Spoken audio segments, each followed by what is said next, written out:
निशा जैसे ही घर में प्रवेश करती है, देखा हाल में उसकी दोनों ननद सासू माँ सुचित्रा जी के साथ ठहाके लगा रही थी। आ गई तुम? तुम्हें सुबह कहा था ना घर जल्दी आ जाना, फिर कहाँ अटक गई? देखो तुम्हारी ननद घर आई है। अरे माँ, ऑफिस में पार्टियाँ होती रहती हैं, वहीं कहीं चाय नाश्ता कर रही होगी। भाभी? क्यों भाभी? ताने कसते लहजे में निधि बोली। जिस तरीके से सुचित्रा जी बातें बोलती थी, उन्हें देख दोनों बेटियां भी भाभी पर उसी तरह ताने कसती रहती। नहीं दीदी, अभी क्लोजिंग का टाइम है, काफ़ी सारी फाइलें तैयार करनी होती हैं, बस उसी में देर हो गई। मगर मम्मी जी, आपने बताया नहीं था कि दीदी लोग आने वाले हैं। अरे इसमें बताने की कौन सी बात है, ये मेरी बेटियों का घर है, उनका पूरा हक बनता है। निधि सुनिधि दोनों का मन किया तो आ गई बेचारी, तो बोल ही रही थी भाभी घर में नहीं है, आप परेशान हो जाओगी। मगर मैंने कहा अपने घर में आने के लिए किसी की परमिशन लेने की ज़रूरत नहीं है, आराम से आ जा सकती हो। आखिर ये तुम्हारी माँ का घर है और इस पर पहला अधिकार तुम दोनों बेटियों का है। और तुम हर बार ये क्यों भूल जाती हो मेरे सामने मेरे बाद में इस घर की जिम्मेदारी तुम्हारी है। घर में बहन बेटियां या फिर कोई मेहमान आए, सब तुम्हें ही संभालना है। नौकरी करने की इजाज़त दी है, इसका मतलब ये नहीं कि घर परिवार की जिम्मेदारियों से मुक्त कर दिया तुम्हें। अब जाओ जाकर काम करो। जी मम्मी जी, बिल्कुल सही कहा, पहला अधिकार आप लोगों का ही है। अच्छा, मैं अभी चाय नाश्ते का इंतजाम करती हूँ। हाँ, सिर्फ चाय नाश्ते में नहीं, टरकाना खाने की तैयारी करो। मुझे अच्छे से पता है तुम्हें इसमें भी तकलीफ होगी, मुझे भी रसोई में लगना पड़ेगा। रुको माँ, अब आपके आराम करने का समय है, घर में बहू आ गई है, कब तक यूं ही रसोई में काम करती रहोगी? निधि सुनिधि दोनों एक साथ बोल पड़ी।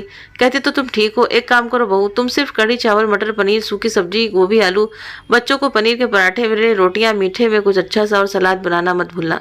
अब निशा क्या बोलती है, तो हर बार ही होता है। सासू माँ को अच्छे से पता है कि ऑफिस में देर सवेर हो ही जाती है, फिर वे अकेलापन का बहाना बनाकर कभी अपनी बेटियों को, कभी अपनी ननद को, तो कभी पास रहती अपनी सहेलियों को घर पर खाने के लिए आमंत्रित कर ही देती हैं। कभी कभी तो पहले से बता देती, पर कभी कभी सरप्राइज विजिट के नाम पर बहू की परीक्षा लेती हैं कि अब अचानक बहू थकी हारी ऑफिस से आकर ससुराल की जिम्मेदारियां उठा पाएगी कि नहीं। ये कोई नहीं सोचता क्या करती, शादी को 8 महीने हुए हैं। एक बार निशा की माँ ने उसे कहा था, सास जैसा कहे वैसा करना, उसकी हर बात मानना। वो तुम्हें नौकरी की इजाज़त दे रही है, तुम उनकी हर बात को अपने सर माथे लगाना। क्या वो जो थोड़ा खाना बनाना पड़ा, अगले दिन आराम कर लेना। बेचारी निशा माँ के कहे अनुसार हर काम करती रही, मगर आराम उसे कभी नहीं मिला। और तो और कोई काम वाली भी नहीं लगाती, कहती तुम दोनों दिन भर ऑफिस में काम में रहते हो, आखिर गंदगी करने वाला है ही कौन? इसलिए जब समय मिले झाड़ू पोछा कर लेना, रात में बर्तन धोकर सोना उसके पास, सुबह झाड़ू पोछा नाश्ता खाना, और सबसे ज़रूरी सासू माँ के कमरे में चाय पहुँचाने का काम, नो आराम। सोचते हुए अपने कमरे में पहुँची तो देखा बच्चे टीवी पर वीडियो गेम खेल रहे थे। सारा कमरा तहस नहस था, तकिया चादर सब बिखरे पड़े थे। ड्रेसिंग टेबल पर के कांच पर बच्चों ने टिपस्टिक और नेल पेंट से पेंटिंग बना दी, जिसे देखकर उसे बहुत गुस्सा आया। मगर अभी ननद के बच्चों से कुछ भी कहा तो घर में महाभारत हो जाएगी। यही सोचकर चुपचाप कपड़े बदले, हाथ मुंह धो, कपड़ा लेकर ड्रेसिंग टेबल साफ कर कांच साफ किया, रसोई में आकर चाय बनाने लगी। अच्छे से पता था कोई मदद के लिए आगे नहीं आने वाला। अरे भाभी, मेरे लिए चाय मत बनाना, हम तो कॉफ़ी पियेंगे। छोटी ननद ने आवाज़ लगाई, नई फरमाइश। निशा चाय कॉफ़ी सूखा नाश्ता टेबल पर सजा देती है, बहू कुछ नहीं तो गर्मा गर्म पकौड़े बना ले देती। कौन सी ननद रोज रोज आकर तुम्हारा राशन खाती हैं? मम्मी जी, अभी खाने की तैयारी भी करनी है, इसीलिए। कितना भी कर लो, सासू माँ कभी प्रसन्न नहीं हो सकती है ना। अरे भैया, तुम जैसी कामचोर बहू नहीं देखी। हमने तुम्हें नौकरी करने की इजाज़त दी है और तुम हो कि हमारी घर की बेटी को कुछ अच्छा बनाकर नहीं खिला सकती। भाभी, अगर ऐसी बात है तो अगली बार से हम आना बंद कर देंगे। हमें तो लगता है आपको अकेले रहना ही पसंद है। ऐसा करो, आप खाना तो रहने ही दो, हम लोग थोड़ी देर में वापस चली जाएंगी। बड़ी ननद थोड़े रोश में बोली, अरे दीदी, आप लोग आए हैं और जाने की बात कर रहे हैं। देखा तो भाई रोहन ऑफिस से लौटकर आया था और अपनी बहन की बात सुन बोल पड़ा, अरे नहीं भैया, हम तो मजाक कर रहे थे। आखिर ननद भाभी का रिश्ता ही मस्ती मजाक का होता है। थोड़ा बहुत भाभी को तंग कर लिया तो कौन सी बड़ी बात हो गई। खिसियाई हुई निधि ने बात को पलटने हुए कहा, ताकि कहीं भाई को ऐसा न लगे कि उसकी पत्नी पर तंज कसे जा रहे हैं। हंसी मजाक सुन निशा रसोई में लौट जाती है। कुछ देर बाद रोहन उसके पास आया और बोला, क्या बात है, तुम्हारा मुंह क्यों उतरा हुआ है? कोई बात है तो बताओ। कुछ भी तो नहीं, देखो तुम मुझे बताओगी नहीं तो मुझे कैसे पता चलेगा?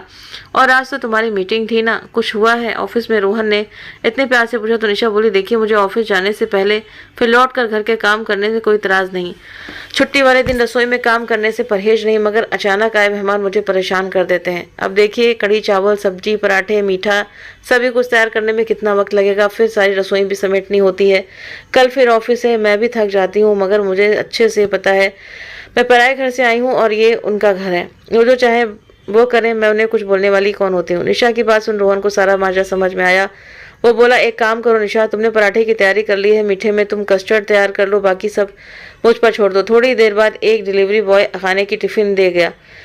तब निधि सुनिधि आचार्य से बोली, रोहन खाना बाजार से क्यों आया है? निशा के हाथों में मेहंदी लगी है क्या? नहीं दीदी, मेरे दोस्त ने टिफिन सेंटर शुरू किया है। जब मैंने निशा से खाने का मेन्यू पूछा तो मुझे याद आया, उसने मुझे कार्ड देते हुए समय बोला था मेरे यहाँ कड़ी चावल आलू गोभी पनीर की सब्जी स्पेशल बनाई जाती है, तो मैंने सोचा क्यों ना आपको कुछ हटके स्वाद चखाया जाए।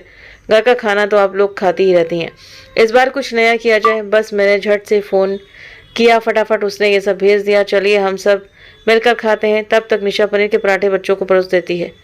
रोहन के सामने दोनों बहनें आगे कुछ नहीं कह पाई, मगर सुचित्रा जी तमतमाकर अपने कमरे में चली गईं।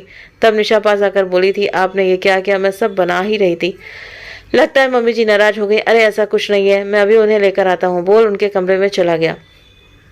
उसे देखते ही सुचित्रा जी गुस्से से बोली, रोहन तू जोरू का गुलाम हो गया, उसकी बातें सुनने लगा है। उसे कहने पर तूने हम लोगों के लिए टिफिन मंगवाया है। क्या हुआ जो महारानी थोड़ा सा खाना बना देगी? हम घर वाले ही हैं, कोई मेहमान तो नहीं। नहीं, आखिर हमने उसे नौकरी करने की इजाज़त दी है, घर तो उसे संभालना ही पड़ेगा। माँ नौकरी तो मैं भी करता हूँ, मगर घर में क्या हो रहा है ये तो मेरी जिम्मेदारी नहीं। लेकिन अब लगता है हर मर्द को देखना चाहिए कि उसके पीछे घर में क्या हो रहा है। जब निशा को नौकरी करने के लिए इजाज़त है तो मेरी तरह उसे भी घर के काम नहीं करने चाहिए, मगर वो तो बराबर कर रही है। माँ आप ऐसे ही मनमानी करती रही, एक दिन उसकी हिम्मत भी जवाब दी जाएगी। वैसे भी देख रहा हूँ आजकल दीदी लोग अचानक ही आ जाती हैं। आपको क्या लगता है उसको समझ में नहीं आता? अभी तो वो लिहाज में चुपचाप आप लोगों की मनमानी सहन कर रही है। कल को बोलना शुरू किया तो मुझे लगता है आपको खाना टिफिन सेंटर से ही खाना मंगवाना पड़ेगा। इसीलिए कहता हूँ सुधर जाओ, यूँ बहू की परीक्षा लेना बंद करो। फिर माँ सुचित्रा जी का हाथ पकड़कर बोला, माना वो दूसरे घर से आई है, मगर अब वो भी इस घर की हिस्सा है।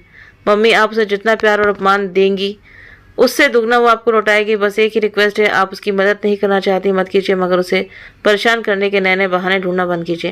मैंने देखा है निशा ऑफिस से कितनी भी थकी हारी आई हो रसोई में काम करती है, उसके बाद देर रात जाकर प्रोजेक्ट पूरा करती है, फिर सुबह जल्दी उठकर चाय नाश्ता खाना और कुछ काम ही निपटा कर जाती है। मम्मी वो कोई मशीन तो है नहीं जिससे दर्द तकलीफ थकावट नहीं होती। बहू भी आपकी बेटी की तरह इंसान ही है, ज़्यादा नहीं तो थोड़ा बहुत ख्याल आपको भी रखना होगा।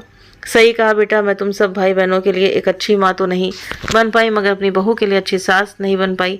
चलो अभी देर भी नहीं हुई है, जो भी गलती हुई उसको सुधारा तो जा ही सकता है। ये कोई मेरे आराम करने का समय नहीं है, बल्कि मुझ पर थोड़ी जिम्मेदारी है। बहू को घर के तौर तरीके सिखाने के साथ में उसका पूरा सहयोग भी करना है, जैसे मैं अपने बच्चों का किया करती हूँ। बोल सुचित्रा जी कमरे से बाहर आई। निशा से बोली, सारा खाना टेबल पर लगा दो, हम सब मिलकर खाएंगे। और बेटा कल से नाश्ता बनाने में मैं तुम्हारी मदद करूंगी, और सोच रही हूँ एक काम वाली रख लूँ ताकि तुम्हारी मदद हो सके। मेरे मिलनसार व्यवहार के कारण मेहमान कुछ ज़्यादा ही आते हैं। मुस्कुराकर बोली। सब मिलकर खाना खाने गए। इधर निशा सोच ही रही थी कि देर आए दुरुस्त आए, कम से कम अपनी बात रखने से मुश्किल का हल तो मिल गया। तो दोस्तों, पति हो या सास, अपनी परेशानी खुलकर बताइए। हर बार चुप रहकर हर काम के लिए हाँ कर देना, अपनी क्षमता से ज़्यादा काम करना एक ना एक दिन आपको थका ही देगा। इससे बेहतर है साफ साफ बात कीजिए और खुश रहिए। आशा करती हूँ आपको ये कहानी पसंद आई होगी। वीडियो पसंद आया हो तो वीडियो को लाइक करें, शेयर करें और हमारे चैनल को सब्सक्राइब करना ना भूलें। मिलते हैं आप सभी से नेक्स्ट वीडियो में नई कहानी के साथ में। Thank you.